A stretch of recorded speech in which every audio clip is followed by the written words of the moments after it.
আমাদের শামীম ভাইয়ের সাথে যখন কোলাকুলি করি মনে হচ্ছে আল্লামা সাঈদীর ঘ্রাণ পাই। কিন্তু অবাক করা বিষয় হচ্ছে আমরা আজও জানি না আমাদের আল্লামার মৃত্যু কি স্বাভাবিক হয়েছে নাকি এটা পরিকল্পিত মেডিকেল কিলিং ছিল। এই রিপোর্ট গণমানুষের কাছে প্রচার করে জানাতে হবে। এই দাবির সাথে কি সবাই আপনারা একমত? কারা কারা একমত হাত তুলে দেখান। হযরতুল আল্লাম শহীদ মরহুম আল্লামা দেলওয়ার হোসেন সাঈদী রাহিমাহুল্লাহ, ওনার স্মৃতি বিজড়িত আজকের এই ঐতিহাসিক প্যারেড ময়দানের তাফসিরুল কোরআনের প্রোগ্রামে সব আছে। স্টেজ আছে, শ্রোতা আছে, প্যান্ডেল আছে, মিডিয়া কাভারেজ আছে, কিন্তু আমাদের কলিজার টুকটাটা আমাদের মাঝে নাই। আজকের এই প্রোগ্রামে আলোচক হয়ে এই চেয়ারে আমি না বসে ওই শ্রোতাদের কাতারে বসে যদি আমাদের আল্লামার নুরানি চেহারার দিকে তাকিয়ে ওয়াজ শুনতে পারতাম, আমাদের হৃদয়টা ঠান্ডা হয়ে যেত, আমাদের তৃষ্ণার্ত হৃদয় শান্ত হতো। সব আজকে আছে, কি যেন নাই, ঠিক কিনা বলেন? আল্লাহ তাআলা প্রতি 100 বছরে একজন মুজাদ্দিদ পাঠায়, প্রতি 100 বছরে একজন মুজাদ্দিদ, যিনি সমাজকে সংস্কার করেন। আল্লামা দেলওয়ার হোসেন সাঈদী রাহিমাহুল্লাহ ছিলেন তেমন একজন মুজাদ্দিদ। চিৎকার করে বলেন ঠিক কিনা?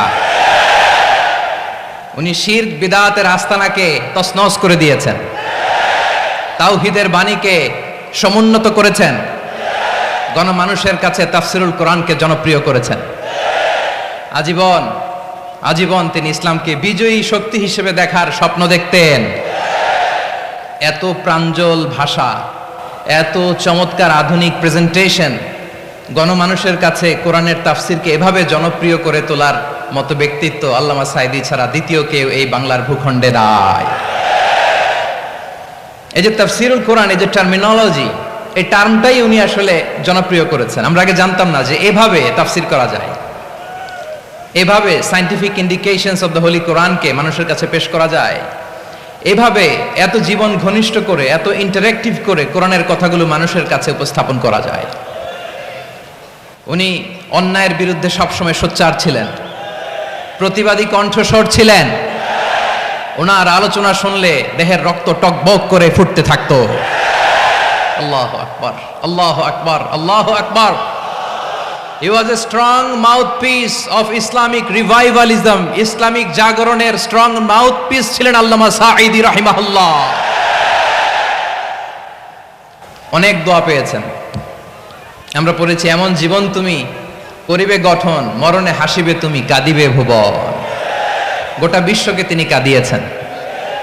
আল্লামা যখন ইন্তেকাল করলেন, আমি তখন মালয়েশিয়া থেকে যুক্তরাষ্ট্রে একটা কনফারেন্সে যোগ দিতে যাচ্ছি, কাতার এয়ারলাইন্সে। মালয়েশিয়া থেকে দোহাতে নামলাম। দোহায় যখন আমার ট্রানজিট, তখন শুনতে পেলাম যে আল্লামা বিদায় নিয়েছেন। সোশ্যাল মিডিয়ায় শুনে বিশ্বাস করতে পারলাম না। মুহূর্তের মধ্যেই মাসুদ সাঈদী ভাইকে মেসেজ করলাম, উনি কোনো উত্তর দিতে পারলেন না।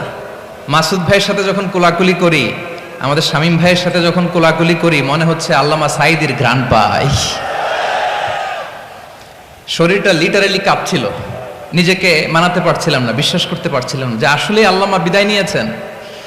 ইন দ্য মিন টাইম আমার সেকেন্ড ফ্লাইট দোহা টু নিউ ইয়র্ক, 12 ঘন্টার ফ্লাইটে উঠলাম, ইন্টারনেট থেকে বিচ্ছিন্ন হলাম। নামার পরে শুনলাম আল্লাহু আকবার, যেখানে ওনাকে কবরস্থ করার কথা ছিল সেখানেও কবর দিতে দেয়া হয় নাই। ছবিগুলো দেখতে লাগলাম, হাসিমাখা মুখ, হাসিমাখা নিথর দেহটা, মরণে হাসিবে তুমি, কাঁদিবে ভুবন। From east to west, from north to south, the entire globe, গোটা বিশ্ব ওনার জন্য কেঁদেছে, গোটা বিশ্ব কেঁদেছে। কাবার গিলাফ ধরে ধরে মানুষ চিৎকার করেছে। এর চেয়ে শ্রেষ্ঠ মৃত্যুকার হতে পারে? আমাদের আল্লামার আর কি পাওয়ার ছিল বলেন? আর কি পাওয়ার ছিল? কুল্লু নাফসিন যায়িকাতুল মাউত, যারাই দুনিয়াতে আসবে তারা ইন্তেকাল করবে, এটা আমরা মেনে নেই, এটা আমরা জানি। কিন্তু অবাক করা বিষয় হচ্ছে আমরা আজও জানি না আমাদের আল্লামার মৃত্যু কি স্বাভাবিক হয়েছে নাকি এটা পরিকল্পিত মেডিকেল কিলিং ছিল। এটা যে পরিকল্পিত মেডিকেল কিলিং ছিল, এটা ধারণা করার পেছনে অনেক কারণ আছে। তিনি আধিপত্যবাদের বিরুদ্ধে সোচ্চার ছিলেন, ফ্যাসিবাদের বিরুদ্ধে সোচ্চার ছিলেন, রাজনৈতিক প্রতিহিংসার শিকার ছিলেন। এজন্য এটা মেডিকেল কিলিং হতে পারে, এ ধারণা আমরা করতেই পারি। আওয়াজ করে বলেন ঠিক কিনা? যে সময়টা আমরা কাটাচ্ছি, এত সুন্দর সময় বাংলাদেশ আর পাবে না। আমাদের জন্মের পর থেকে এরকম চমৎকার সময় আমরা পাই নাই। এটাই আসল সময়। আমরা ইন্টারিম গভর্নমেন্টের কাছে দাবি জানাই, উচ্চতর তদন্ত কমিটি করে এটা কি হত্যাকাণ্ড ছিল নাকি স্বাভাবিক মৃত্যু ছিল, এই রিপোর্ট গণমানুষের কাছে প্রচার করে জানাতে হবে। এই দাবির সাথে কি সবাই আপনারা একমত? কারা কারা একমত হাত তুলে দেখান।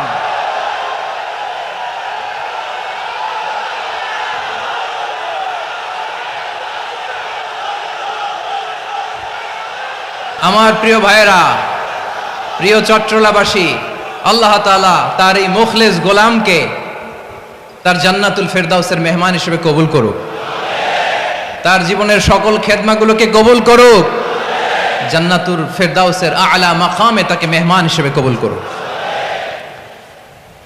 আল্লামা শহীদ দেলোয়ার হোসেন সাঈদ রাহিমাহুল্লাহ, উনি ছাড়াও এই ঐতিহাসিক ময়দানে কথা বলেছেন আল্লামা লুৎফুর রহমান রাহিমাহুল্লাহ। চলে গিয়েছেন আমাদেরকে ছেড়ে। তিনি বলতেন, ইনশাআল্লাহ মিজান আবার আসবে। হুজুর, আমি তো আসলাম, আপনি তো আমাদেরকে ছেড়ে চলে গেলেন। আল্লাহু আকবার, আল্লাহু আকবার, আল্লাহু আকবার। গলায় কোনো সুর ছিল না, সুর দিয়ে কথা বলতেন না, কিন্তু এত চমৎকার শব্দের বুনন, এত চমৎকার প্রেজেন্টেশন, এত চমৎকার ভাবে ঐতিহাসিক বর্ণনাগুলো তিনি উপস্থাপন করতেন। মন্ত্রমুগ্ধ হয়ে আমরা আল্লামা লুৎফুর রহমানের কথা শুনেছি। আমরা হযরতুল আল্লাহ লুৎফুর রহমান রাহিমাহুল্লাহর জন্য এই বিশাল ময়দান থেকে দোয়া করছি, আল্লাহ তাআলা তুমি তোমার এই খাদেমকে জান্নাতের মেহমান হিসেবে কবুল করে নাও। আরো অনেক আল্লামারা এখানে কথা বলেছেন, বিশেষ করে বাইতুল শরফের মরহুম পীর সাহেব হুজুর থেকে শুরু করে আরো যারা যারা তারকাতুল্য ওলামায়ে কেরাম এই চট্টগ্রামের ময়দানে কথা বলেছেন, আলো ছড়িয়েছেন। আমরা এই লক্ষ লক্ষ তাওহীদি জনতাকে নিয়ে তাদের জন্য দোয়া করছি, আল্লাহ তাআলা ওনাদের জীবনের সকল ভুল ত্রুটি ক্ষমা করে দিয়ে তাদেরকে জান্নাতুল ফেরদাউসের মেহমান বানিয়ে নিক।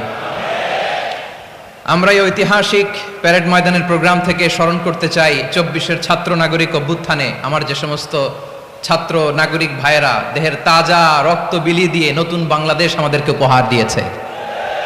বিশেষ করে আপনাদের এই চট্টগ্রামের শহীদ ফয়সাল, শহীদ ওয়াসিম সহ সকল শহীদকে আল্লাহ তাআলা কবুল করুক। আমরা সবাই পড়ি আমিন। প্রিয় ভাইয়েরা, আমি নগণ্য একজন কোরআনের ছাত্র, এত বিশাল মঞ্চে এত বড় প্ল্যাটফর্মে কথা বলা আমার জন্য সাজে না। তারপরও আমাদের মুরব্বীরা আমাদের ডানে বায়ে বসে আছেন, ওনাদের আদেশ ক্রমে, ওনাদের অনুমতি ক্রমে কিছু কথা আজকের এই ঐতিহাসিক প্রোগ্রামে আপনাদের সামনে উপস্থাপন করার চেষ্টা করব। ওমা তৌফিক ইল্লা বিল্লাহ। প্রিয় ভাইয়েরা, 5 দিন ব্যাপী এই তাফসিরুল কোরআনের প্রোগ্রামে অনেক ওলামা হযরত কথা বলেছেন। যারা কোরআন সুন্নাহ থেকে আমাদেরকে কোরআনের কথাগুলো শোনালেন, আমরা যেন সেগুলো আমল করতে পারি, আল্লাহ আমাদেরকে তৌফিক দান করুক। শুরুতে আমাদের নিয়তটাকে খালেস করে নেওয়া দরকার। এই যে গ্যাদারিং, এই যে হিউজ শোডাউন, এগুলো যদি আমাদের নিজেদেরকে পরিবর্তন না করে তাহলে এতে কোনো লাভ নাই। জোরে বলেন ঠিক কিনা? এই প্রোগ্রাম যদি আমাদের জীবনকে পরিবর্তন করে, আমাদের চিন্তার ডিএনএ কে চেঞ্জ করে দেয়, তাহলেই চট্টগ্রামের প্যারেড ময়দান সার্থক। আসুন আমরা চিন্তাকে খালেস করে নেই।